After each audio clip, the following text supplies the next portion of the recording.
Mendon që këto dy momente mund të ndikojnë në ndryshimin e strategjisë Partisë Socialiste për të mos u shfaqur aq hapur kjo makineria elektorale? Apo këto punë bëhen para datës së zgjedhjeve? Nuk kam i bindur që SPAK e ka shumë seriozisht këtë punën e krimit elektoral. Pse nuk jeni bindur? Po me çfarë shikoj unë? Po për shembull, unë nuk e di, po unë shoh kryeministrin që pa filluar fushata, apo jo? Ka atë emisionin elektoral, është ajo sy më sy, apo jo? Ndërkohë që është kryeministri gjithë neve, bën fushatë elektorale. Unë nuk e di, po ky më duket krim elektoral mua. Nuk e di.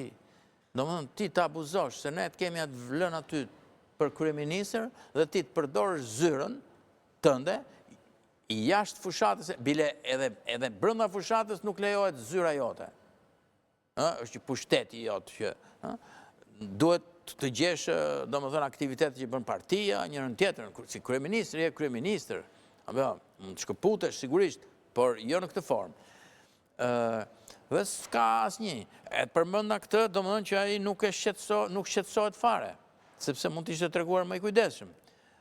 Po ka shumë gjëra të tjera që mendoj se duhet të ishin bërë për të dhënë paralajmërimin, sepse kemi disa hetime që janë bërë, është hapur rasti Çyrbia për shembull njërën tjetrën, por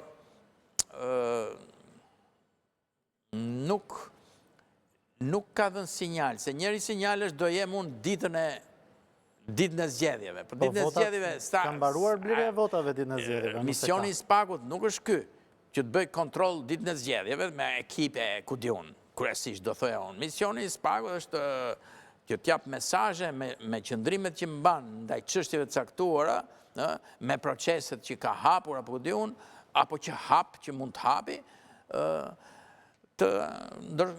që të veproj, si më thënë, që të krijoj frikën nga ligji, në një farë mënyrë. Por SPAK-un ne kemi parë, unë jam nga ata që mendoj që rasti Beleri ishte edhe ai një krim elektoral, në kuptimin që ju hoqë drejta, ju hoqë ajo, u arrestua 2-3 ditë para zgjedhjeve, dhe SPAK-u ishte pjesë. Kështu që SPAK-u nuk kam besim tek SPAK-u, ndërsa ju përmendët edhe diçka tjetër, më fal. Një mision vëzhgues nga Partitë Popullore Europiane. Edhe vizioni vëzhgues nuk më ngro fare mua. Me këta evropianë që kemi ne, këta i kepe si vinë këta, thonë Shqipëria ka bërë suksese, ka bërë hapa para, ta fusim për geopolitik, ta fusim brenda, ndërkohë që këtu domethënë ka kapur shtetin krimi organizuar dhe shqetësojnë fare dhe kam përshtypjen që kanë aq mundësi dhe informacion që ta njohin këtë problem. Sepse duhet ta njohin. Ambasadë italiane këtu, si që nga kjo, prokurori Gratteri që flet për krimin, kulla që ngrihen këtu për ditë, ky planet tjera akoma, ky planet nxjerr. Kupton? Domethënë, në këtë aspekt nuk kam besim.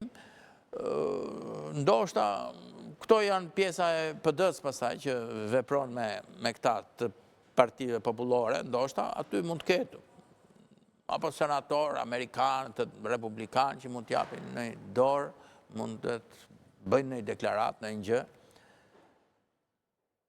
Po, si që thot një fjalë, do t'dukej ajo, do t'dukej tymi fillimisht para se të qenim zjarrin.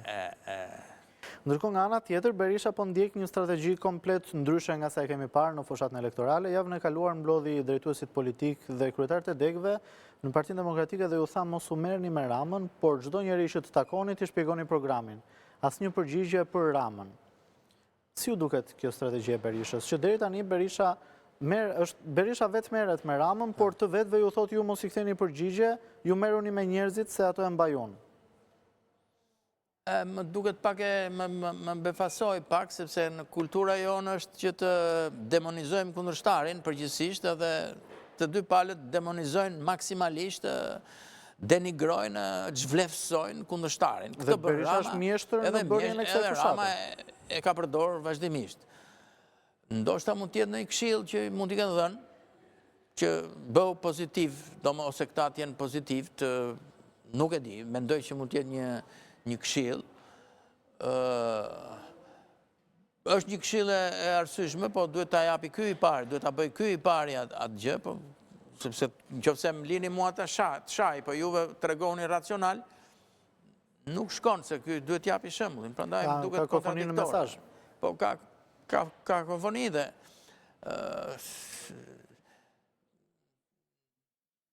ose të paktën unë sot tani për tani nuk gjej dot një arsye tim tjetër, se mund të ketë një arsye tim dhe këtu, po unë se gjej dot. Mund të jetë ai elementi X të Lasivita edhe këtu elementi fshet që ndoshta deklaratat e Lasivitas do ta demonizojnë Ramën mjaftueshëm sa PD-ja të bëjë një fushat pozitive? Po nuk besoj se Lasivita në qoftë se ja kanë lënë Lacivitas që do sjellë në fakt në një gjë, po themi kot, ky është aludimi joni, kështu e tillë. Po Berisha do të ishte i pari që do e paralajmëronte këtë. Besoj. Nuk e arrit ta kuptoj këtë.